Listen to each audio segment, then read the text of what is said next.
Okay, so the sovereign body that we have in our country is the parliament, that is the Lok Sabha. Okay, now let's look at the background of Lok Sabha. How exactly was this parliament established? Okay, so there were some reforms, Montagu-Chelmsford reforms in 1919 that established that we will have a bicameral legislature, that is the upper house and the lower house. Lower house currently we know as Lok Sabha, upper house we currently know as Rajya Sabha. Okay, now these things they were established by an act that was passed in the British Parliament.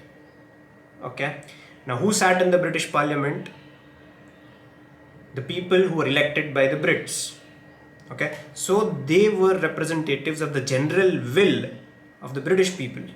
Okay, fast forward to the transfer of power in 1947. Okay, if you have read some of the other sources of history apart from NCRT and all those left liberal sources, you will see that it is called transfer of power. Why? Because the Independence Act of 1947 was passed in the Westminster Parliament, the Parliament of Britain.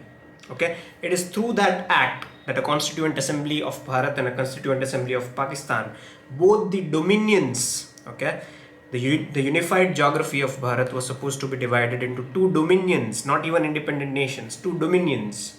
Okay, so it is through that act that our current parliament came into force. Where was that act passed? In the Westminster Parliament of the British. Who sits in that parliament? The general will of the British people. Okay. Now there was this one philosopher, John Jack Rousseau. Okay, he is also one of the Enlightenment thinkers. It is he who says, okay, in his words, he says that how do you establish a sovereign body?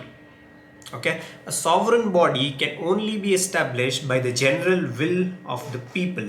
Okay, so if you had to establish a truly sovereign body in Bharat, it must be a result of the general will of the citizens of Bharat, not the British. And that is why there are people out there who still say that we are still living as if the colonizer is still here. Okay, not literally, but in our heads.